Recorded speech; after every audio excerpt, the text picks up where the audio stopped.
وبرکاتہ۔ جو حضرات سنت النوافل سے فارغ ہو چکے ہیں تھوڑا سا قریب تشریف لا لیجئے۔ اعوذ باللہ من الشیطان الرجیم، بسم اللہ الرحمن الرحیم۔ وَإِذَا قِيلَ لَهُمْ آمِنُوا كَمَا آمَنَ النَّاسُ قَالُوا أَنُؤْمِنُ كَمَا آمَنَ السُّفَهَاءُ أَلَا إِنَّهُمْ هُمُ السُّفَهَاءُ وَلَكِنْ لَا يَعْلَمُونَ وَإِذَا لَقُوا الَّذِينَ آمَنُوا قَالُوا آمَنَّا وَإِذَا خَلَوْا إِلَى شَيَاطِينِهِمْ قالوا إنا معكم إنما نحن مستهزئون الله يستهزئ بهم ويمدهم في طغيانهم يعمهون أولئك الذين اشتروا الضلالة بالهدى فما ربحت تجارتهم وما كانوا مهتدين مثلهم كمثل الذي استوقد نارا فلما أضاءت ما حوله ذهب الله بنورهم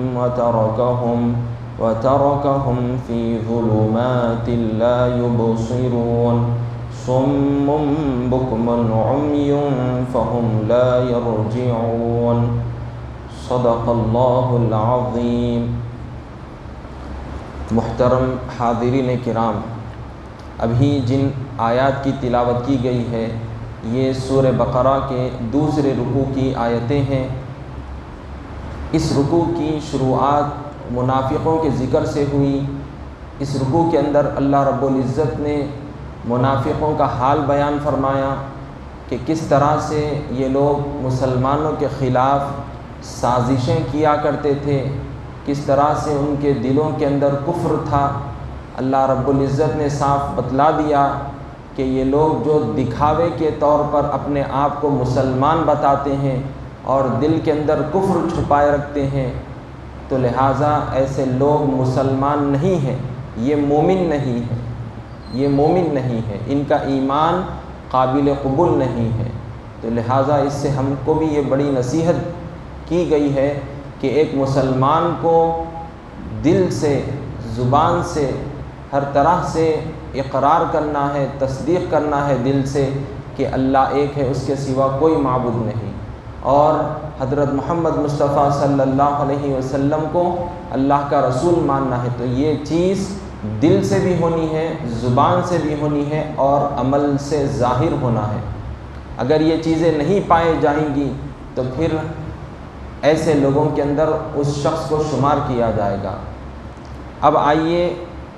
گزشتہ جو آیتوں کے اندر یہ بات ذکر کی گئی تھی کہ ان کے اندر، ان کے دلوں میں بیماری ہے، بیماری یعنی ان کے اندر مسلمانوں کے لیے حسد ہے، ان کے اندر کفر چھپا ہوا ہے، ان کے اندر بری چیزیں ہیں۔ تو اب اس کو دلائل کے طور پر اللہ رب العزت نے گزشتہ آیت میں فرمایا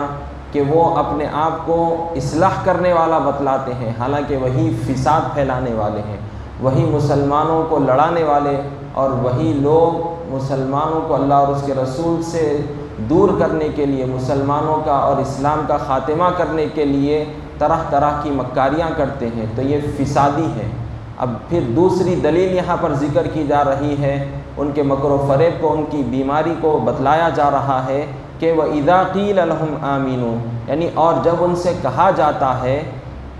كَمَا آمَنَ النَّاسُ قَالُوا نُؤْمِنُ كَمَا آمَنَ السُّفَهَاءُ، اور جب ان سے کہا جاتا ہے کہ جس طرح اور لوگ ایمان لائے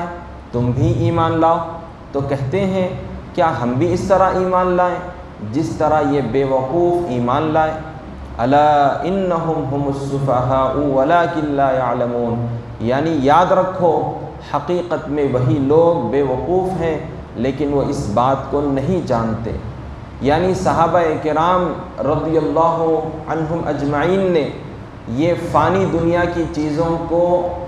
اللہ اور اس کے رسول کی خوشنودی، ان کی رضا حاصل کرنے کے لیے قربان کر دیا تھا۔ صحابہ کی نظروں میں مال و دولت، دنیا کی عزت، شہرت یہ کوئی حیثیت نہیں رکھتی تھی، انہوں نے ان چیزوں کو قربان کر دیا، بس اللہ اور اس کے رسول کی رضا انہوں نے چاہی اور اس کو حاصل کر لیا۔ اب لیکن منافقین یہ کہا کرتے کہ دیکھو دیکھو یہ تو بڑے بیوقوف ہیں، انہوں نے جائیدادیں چھوڑ دی، انہوں نے مال چھوڑ دیا۔ تو اس طرح سے وہ لوگ منافقین صحابہ کو، مسلمانوں کو بیوقوف کہا کرتے تھے۔ لیکن ایک انسان جو دنیا کے اندر ڈھیر ساری دولت کماتا ہے لیکن جب مر جاتا ہے تو کیا لے کر جاتا ہے؟ کچھ بھی نہیں لے کر جاتا۔ تو انہوں نے اس حقیقت کو نہیں سمجھا، بلکہ صحابہ کو الٹا انہوں نے بیوقوف کہا۔ تو اللہ تعالیٰ خود فرما رہا ہے کہ یہ لوگ جو بات کہہ رہے ہیں، صحابہ کی شان میں گستاخی جو کر رہے ہیں، در حقیقت یہی لوگ بیوقوف ہیں، یہی لوگ بیوقوف ہیں۔ یعنی منافقوں کو خود اللہ تعالیٰ فرما رہا ہے الا انہم ہم السفہاء، یعنی در حقیقت یہی بیوقوف ہیں۔ اب مزید آگے اللہ تعالیٰ اور ان کے مکر و فریب کو، ان کی بیماری کو اور ظاہر فرما رہا ہے کہ اور کیا بیماری تھی ان کے اندر۔ وَإِذَا لَقُوا الَّذِينَ آمَنُوا قَالُوا آمَنَّا وَإِذَا خَلَوْا إِلَىٰ شَيَاطِينِهِمْ، یعنی اور جب یہ منافق ایمان والوں سے ملتے ہیں تو کہتے ہیں کہ ہم بھی ایمان لا چکے ہیں،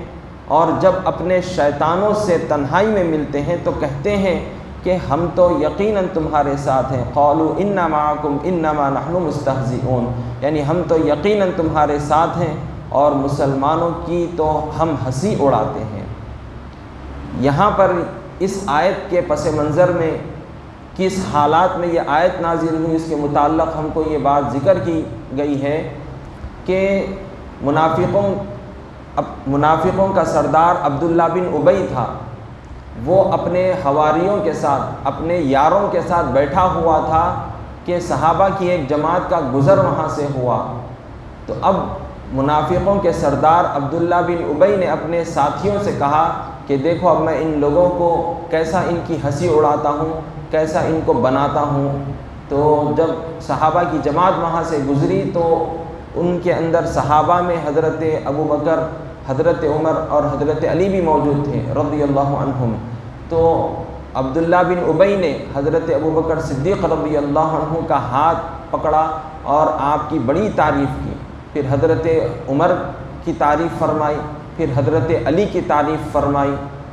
تو اب حضرت علی نے فرمایا کہ اے منافق، یہ کس وجہ سے تو کر رہا ہے؟ تو اپنے نفاق سے باز آ جا، تو ان کرتوتوں سے، ان مکاریوں سے باز آ جا، ورنہ یہ چیز تجھ کو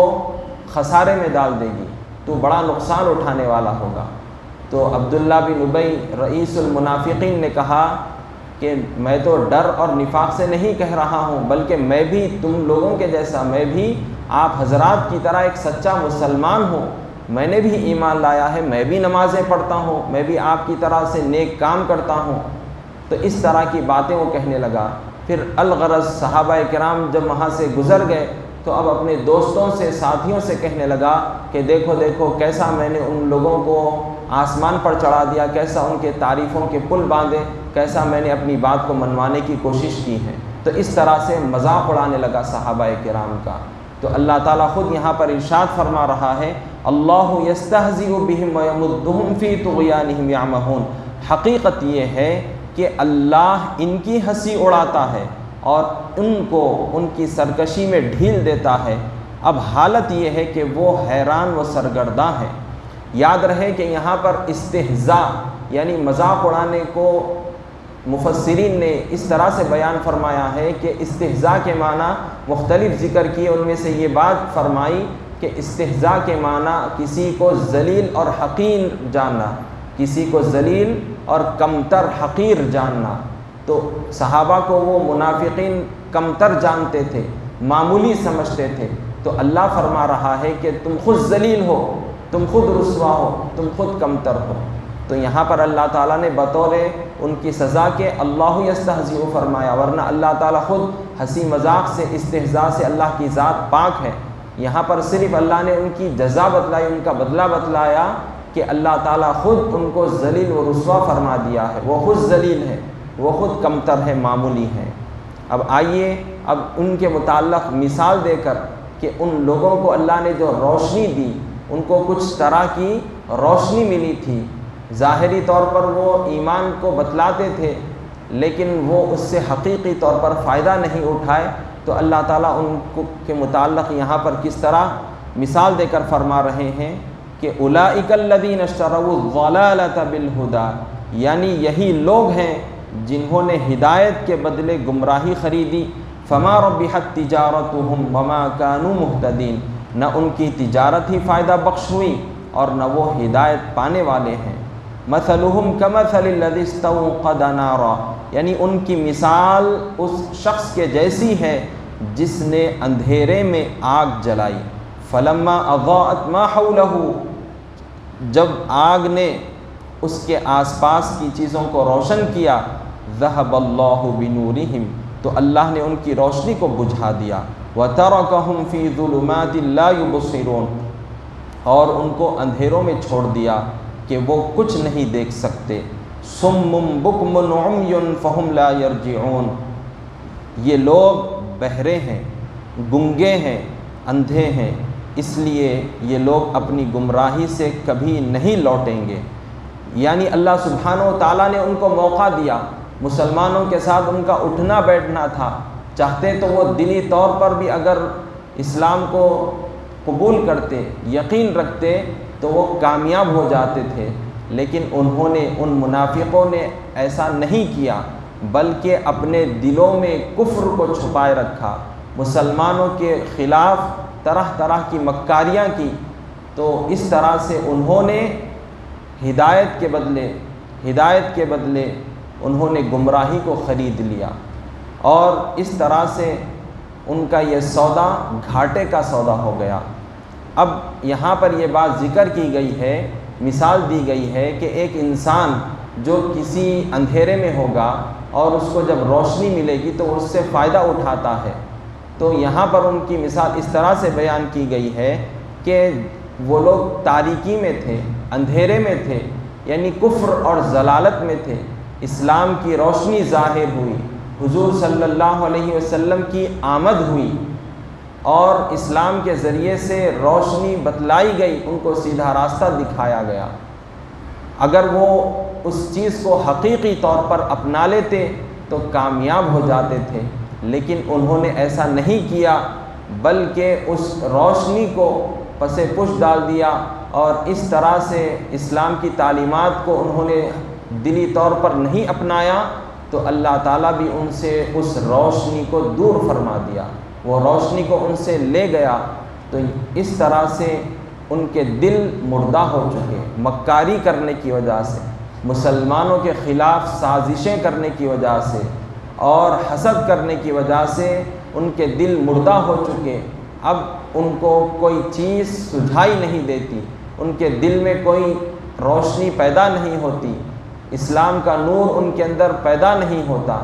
وہ کوئی بات کو سنتے ہیں اسلام کی تو وہ بہرے بن گئے ہیں کہ ان کو وہ چیز سنائی نہیں دیتی، اسلام کا پیغام وہ سن نہیں پاتے، جب وہ ان کے سامنے حق بیانی کی جاتی تو اب وہ اس کو تسلیم نہیں کرتے، ان کے دل کے اندر وہ بات نہیں بیٹھتی، تو لہٰذا یہ اندھے بہرے ہیں، گنگے ہیں، اور ان کو کوئی چیز سجھائی نہیں دیتی۔ اب مزید اور آگے اللہ سبحانہ و تعالیٰ نے ان کی اور ایک مثال بیان فرمائی ہے، انشاءاللہ تعالیٰ اس کا تذکرہ آئندہ کیا جائے گا۔ وصلی اللہ تعالیٰ وسلم علی خیر خلقہ سیدنا محمد وعلی آلہ واصحابہ اجمعین والحمد للہ رب العالمین۔